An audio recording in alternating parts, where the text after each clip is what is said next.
I would like to talk about the truth of going no contact with the narcissist. Now, I've had some sessions earlier on, and I was teaching people how to go no contact, what they need to do. Because going no contact is that moment you decide that you're going to break contact with an ex-partner, okay? Most of the time, most of the cases we talk about the narcissist, but it can also be, you know, a person that you believe you no longer have anything in common and you have come to the end of a friendship or relationship.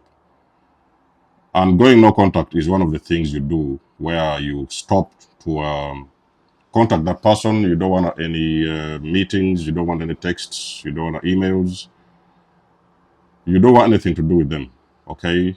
Sometimes you have a lot of respect for them, but at the same time you realize it is necessary for you to go no contact. So you can create that space for you to, start the healing process. You allow the healing to happen. And there is so many times when, including me, because I've attempted no contact at the first discard, but somehow I was able to break. I broke the no contact on the first instance. I broke it after maybe maybe about 2 months. And then I was hoovered back into the situationship. But I learned some very hard lessons, okay, very specific lessons. I knew that there is some people that are going to be very difficult to go no contact with, okay? Now, you have been with this person. That is all you know, okay? It's all you know. You have been in a very, yes, it has been toxic, abusive relationship. You have spent years with them. And now you're realizing that the relationship has come to the end. And you're figuring out how are you going to be able to heal from that situation, because you cannot heal from a relationship when you continuously engage with those kind of individuals. It is going to be very difficult. It's going to feel like every time you meet them, the spark is activated, okay, reactivated.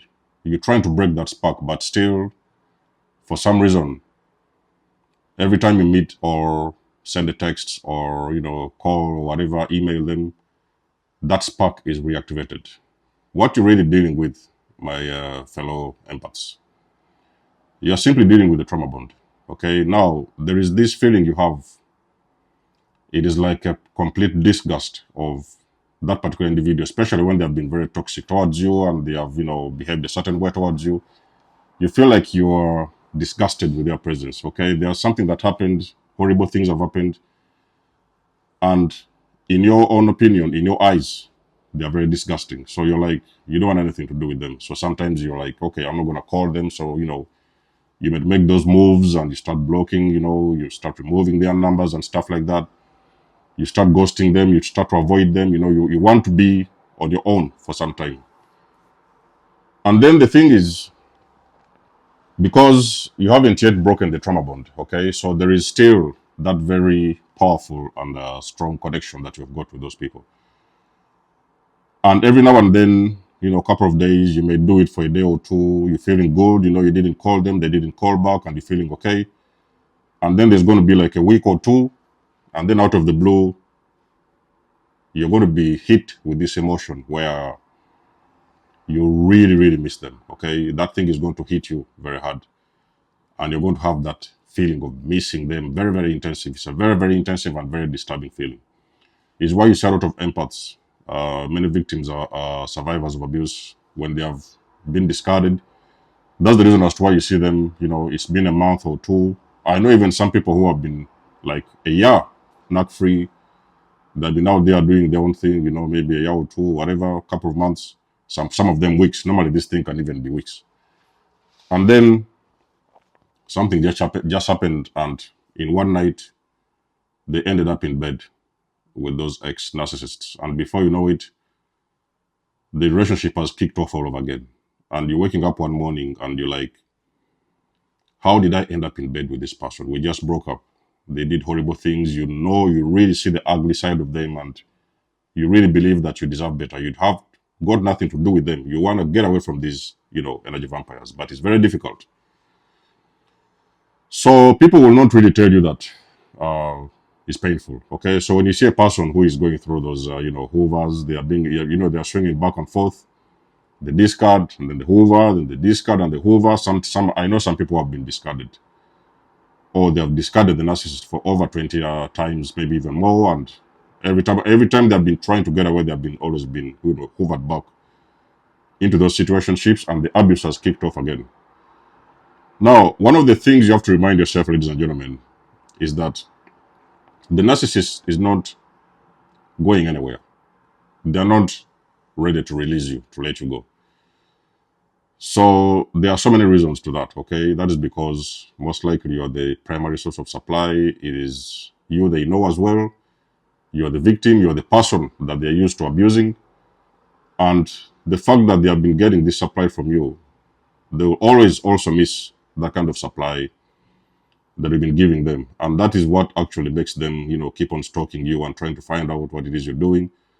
So when people talk about no contact, especially coaches, you guys might have had a lot of coaches talking about no contact. You have to know that you are the one who is going to stand on your feet and make this thing happen, okay? You are going to believe in yourself. You are going to use all the power and energy you need to make that decision and to take that decision and to really, really establish that no contact for as long as it can. Because you see, a trauma bond normally breaks. A trauma bond breaks eventually. Everybody's different.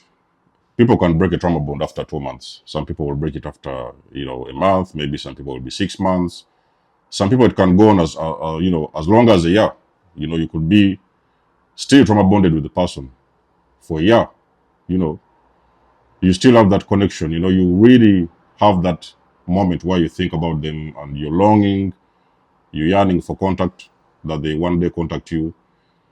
And one of the most difficult things for a survivor will be that silence when you've broken the contact. Sorry, when you've gone no contact, and then all of a sudden there's this silence. Okay, you no longer see the abuse, and your brain has gotten very addicted to this toxic behavior, and it's like it's a very subconscious thing whereby you've been used to this abuse. Sometimes you knew the way they used to shout at you, the way they used to humiliate you, the things they used to do to you, but at the same time, your brain is still asking for more, okay?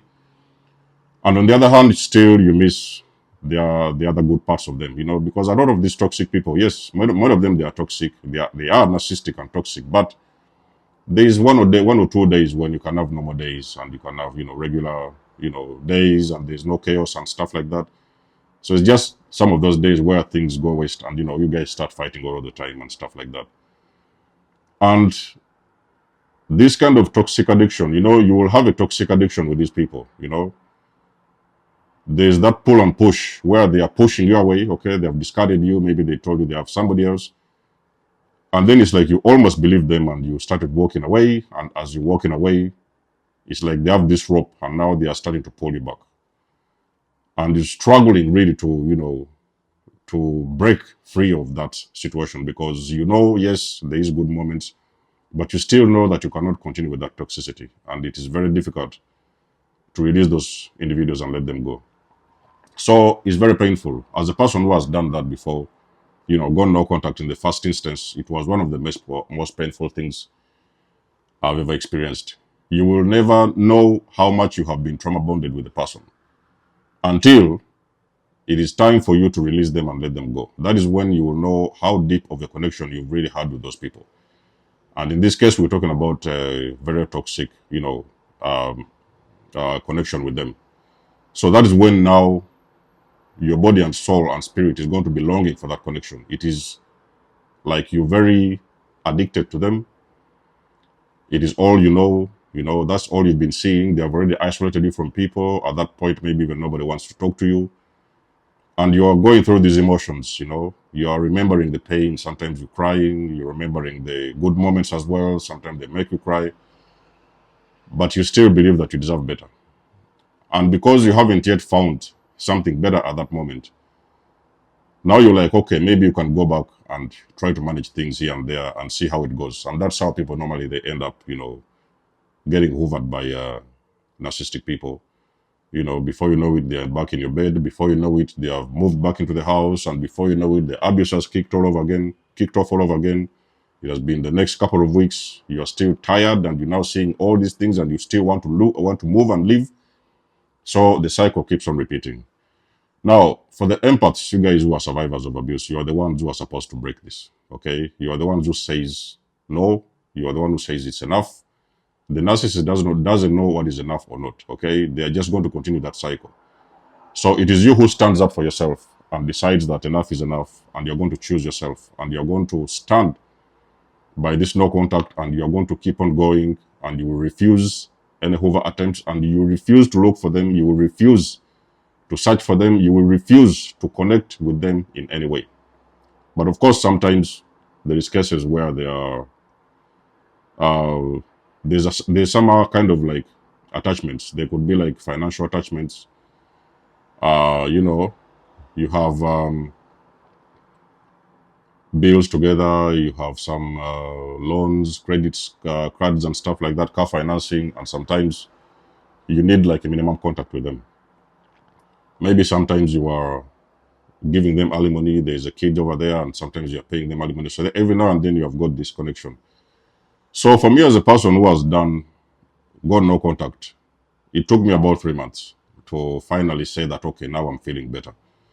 And finally I can say that, it's good with me, it is well with me, and it's over. So I was able to release personally, and I was able to, get out of this trauma bond. And you see, one thing happens when you stick to the plan of going no contact. Something very miraculous happens. You will now start to see these people for who they really are. You will start to understand the wickedness of these individuals. You will see them. You will see the mask is like, they can no longer hide. It's like anything that they do, you know where they're going, you know where they're coming from. Anything they say, you know what they mean. And you're starting to see the real evil side of these individuals, and you don't want anything to do with that. But what you need to understand, ladies and gentlemen, that it will be hard, is what I'm trying to tell you. It's going to be hard, okay? It's going to be difficult. And don't blame yourself. Don't beat yourself up.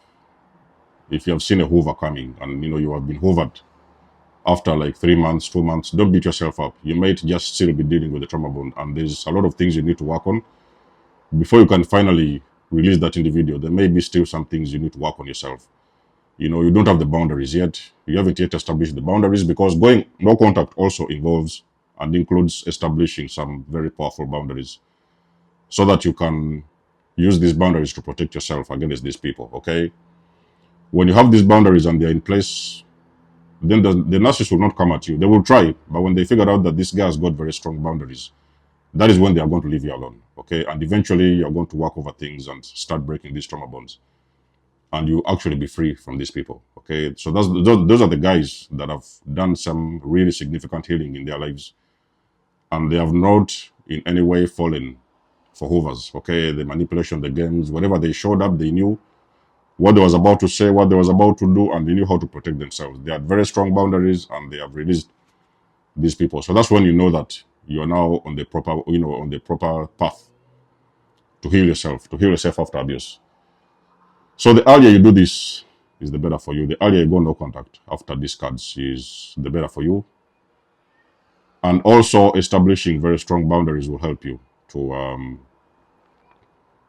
kind of, find mechanisms that you can use to protect yourself from these individuals, and you do not allow them to cross your boundaries. And this doesn't really matter.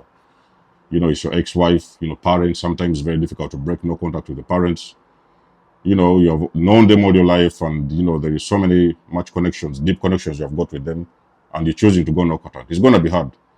So it is something you need to practice. You need to do the work, put in the work to establish this no contact and abide by the rules of going no contact, because there's rules when it involves no contact. The moment you break that contact, that is when the narcissist is going to come in. And that's how this whole thing works. I've seen so many people like that. I've been in that situation. I've been, hoovered once, some people have been hoovered twice, some people 10 times, 20 times, and they can never be able to get over the narcissist. It is not easy to get over toxic people. But when you establish no contact and you abide by the rules and you create very strong boundaries, you will heal eventually and the trauma bond will break and you'll be free. Okay, so let me know what you think about the video in the comment section below. You guys know I do love and appreciate the support. You can always book a session with me if you want to. You may donate or support my channel if you want to. Everything you need, you will find it in the description below. And until then, I will catch you guys in my next one. There's almost signing out. Much love and blessings. Peace.